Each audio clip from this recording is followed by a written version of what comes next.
Welcome to my channel solution in your hand. आज आपण इयत्ता 6वी मॅथमॅटिक्स या विषयातील चॅप्टर क्रमांक 2 त्यातील प्रॅक्टिस सेट 2.2 आपल्या धड्याचं नाव आहे लाईन्स अँड अँगल. त्यातला प्रॅक्टिस सेट 2.2 पेज नंबर 16 पाहणार आहोत. पहिला प्रश्न आहे find the given letters of the alphabets given below whose lines form right angles. खाली तुम्हाला काही अक्षरं दिलेली आहेत, अल्फाबेट्स दिले आहेत, त्यातल्या कोणत्या लेटरमध्ये तुम्हाला राईट अँगल पाहायला मिळतो हे विचारलेलं आहे. इथे तुम्हाला ई, त्याच्यानंतर यल आणि यच ह्या तीनच लेटर्समध्ये तुम्हाला काय मिळतो, इथं तुम्हाला राईट अँगल पाहायला मिळतो. नेक्स्ट क्वेश्चन आहे write the type of each angle based on the measures of the angle given below. आता तुम्हाला इथं काही अँगल दिलेले आहेत आणि त्याच्यावरनं तुम्हाला ते कोणत्या प्रकारचे कोण आहेत हे सांगायचं आहे. पहिला आहे 40 डिग्री. 40 डिग्री हा ॲक्यूट अँगल आहे. 0 डिग्री हा 0 अँगल आहे. थर्ड आहे 90 डिग्री. 90 डिग्री म्हणजे राईट अँगल. 155 डिग्री यालाच आपण ऑब्च्युस अँगल म्हणतो. हा 90पेक्षा मोठा आणि 180पेक्षा लहान आहे. पाचवा आहे 180 डिग्री. 180 डिग्रीला दुसरं नाव कुठलं आहे तर स्ट्रेट अँगल आहे. आणि 245 डिग्री हा तुमचा कोणता आहे तर हा रिफ्लेक्स अँगल आहे. रिफ्लेक्स अँगल हा 180पेक्षा मोठा आणि 360पेक्षा लहान असतो, म्हणून 245 हा आपला कोणता अँगल झाला, रिफ्लेक्स अँगल झाला. Draw the reflex angles of the different measures. आता तुम्हाला त्यांनी काय सांगितले की तुमच्या मनाचे कोणतेही तुम्ही 3 ते 4 वेगवेगळे असे तुम्ही रिफ्लेक्स अँगल काढा. रिफ्लेक्स अँगल कसे असले पाहिजेत तर 180पेक्षा मोठे असले पाहिजेत आणि 360पेक्षा ते लहान असले पाहिजेत. इथे तुम्हाला 200, 270, 230 आणि 300 असे वेगवेगळे तुम्हाला इथं रिफ्लेक्स अँगल काढून दाखवलेले आहेत. Answer the following questions. How many right angles are included in the straight line.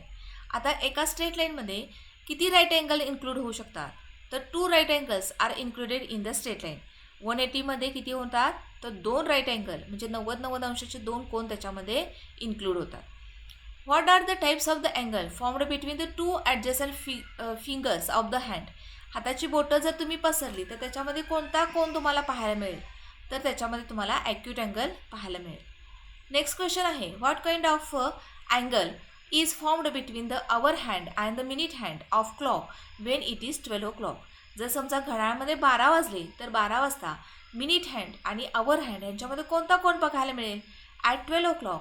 Answer काय आहे at 12 o'clock 0 angle is formed. कारण 12 वाजता दोन्ही काटे एकमेकावर असतात, तिथे तुम्हाला 0 अँगल पाहायला मिळेल. Exercise 2 complete the. इथं तुम्हाला काही फिलिंग द ब्लँक्स दिलेले आहेत. चूज द करेक्ट ऑप्शन आहे. इथं ऑप्शन न लिहिता मी काय केलेलं आहे डायरेक्ट आन्सर्स दिलेली आहे. चूज द करेक्ट ऑप्शन आहे. मग इथं तुम्हाला डायरेक्ट आन्सर्स दिलेले आहेत. A complete angle contains dash dash right angle. Complete angle कितीचा असतो, कम्प्लीट अँगल असतो 360 डिग्रीचा. मग 360मध्ये किती राईट अँगल बसू शकतील तर 4 राईट अँगल तुम्हाला तिथं बसू शकतील. नेक्स्ट क्वेश्चन आहे if right angle is divided into 3 equal parts is resulting angle will be acute angle. आता एक स्ट्रेट लाईन घ्या. स्ट्रेट लाईन तुम्ही 3 भागामध्ये विभागा. तिन्ही भाग समान असले पाहिजेत. 180 डिग्रीच्या स्ट्रेट लाईनचं माप किती असतं 180 डिग्री. मग त्याला समजा तुम्ही 3 भागलं तर प्रत्येक कोण कितीचा अंशाचा येईल तर 60. 60 हा कसा असतो अँगल तर ॲक्यूट अँगल असतो. 90पेक्षा लहान असतात ते सगळे कसे असतात ॲक्यूट अँगल. म्हणून दुसऱ्या प्रश्नाचं उत्तर असणार आहे acute angle. The starting point of ray O P and ray O Q is कुठला असणार आहे starting point O. Next question line is infinite on both sides. तुम्हाला माहिती आहे की लाईनला दोन्ही बाजूला ॲरो असतात आणि ॲरो काय इंडिकेट करतात तर लाईन ही दोन्ही बाजूला इन्फानाईटली एक्सटेंड होते. आता पुढचा प्रश्न आहे मॅच द पेअर्स. इथं तुम्हाला डायरेक्ट आन्सर्स दिलेले आहेत. 91 डिग्री. 91 डिग्री हा 90 अंशापेक्षा मोठा आणि 180पेक्षा लहान आहे, म्हणून तो कुठला अँगल आहे ऑब्च्युस angle.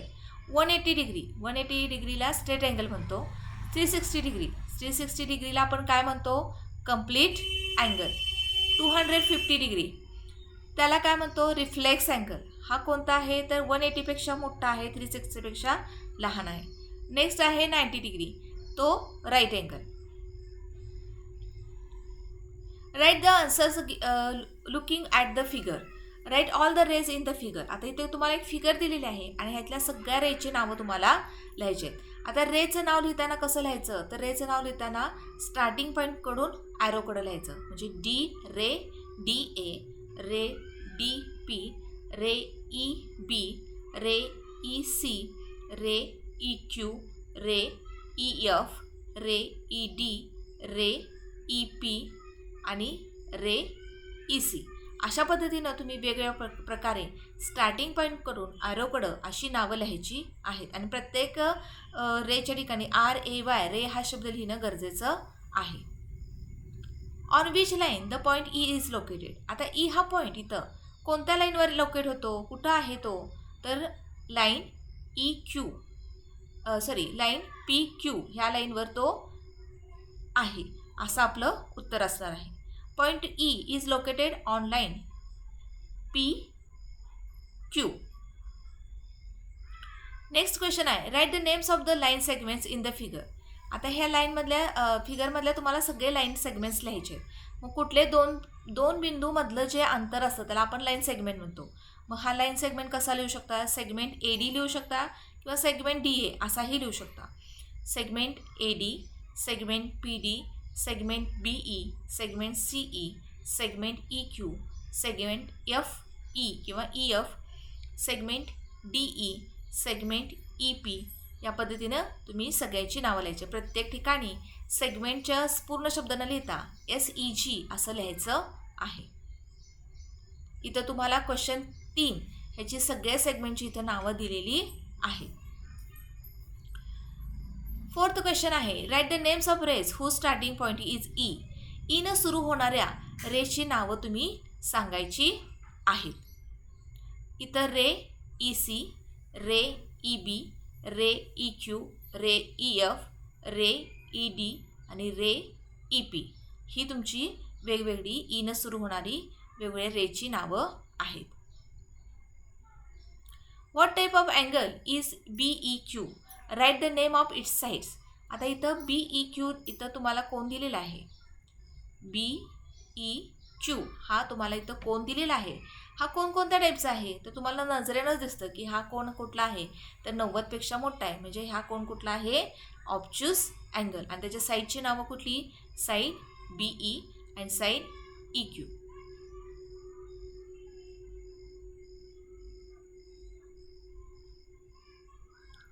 Write the names and the type of angles in the diagram. आता इथं तुम्हाला एक आकृती दिलेली आहे आणि ह्या आकृतीमधले तुम्ही वेगळे कोण घ्यायचे आहेत आणि ते कुठल्या टाईपमध्ये येतात हे सांगायचं आहे.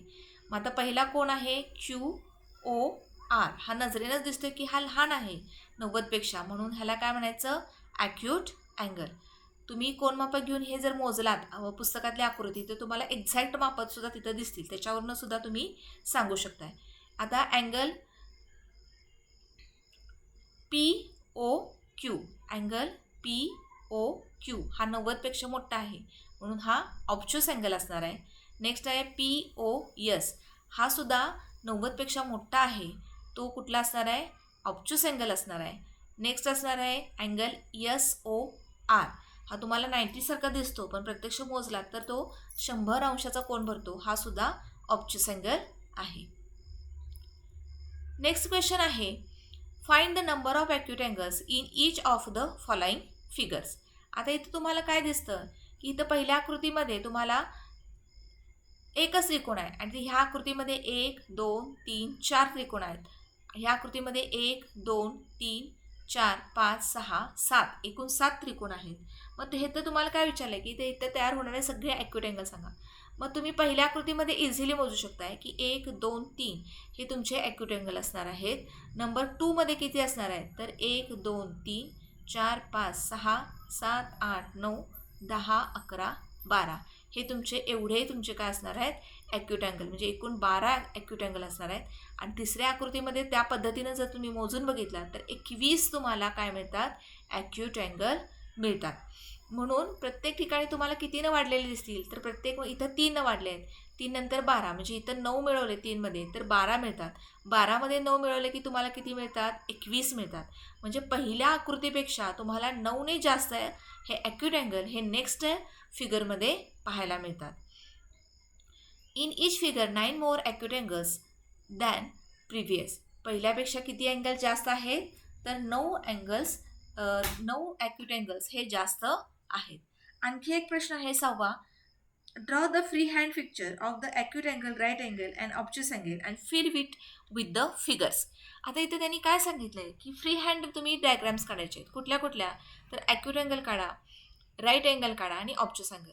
फ्री हँडचा अर्थ काय होतो की तुम्ही पेन्सिल घ्या आणि तुमच्या मनानं कोणत्याही अँगलचं एक कोन तयार करा आणि तो तुम्ही त्या रंगानं भरायचा आहे. इथं कुठलाही पट्टी आणि कोनमापकाचा वापर करायचा नाही.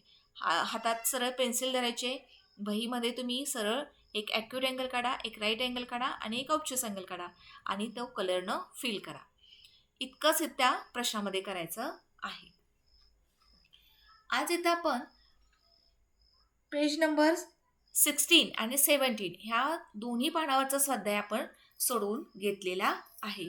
मी तुम्हाला तो व्यवस्थित समजावून दिलेला आहे. मला वाटतं की ह्या व्हिडिओची तुम्हाला खूप छान मदत होईल आणि तुम्हाला संपूर्ण अंडरस्टँडिंग क्लिअर होऊन जाईल. Thank you for watching my video. Please like, share and subscribe my channel.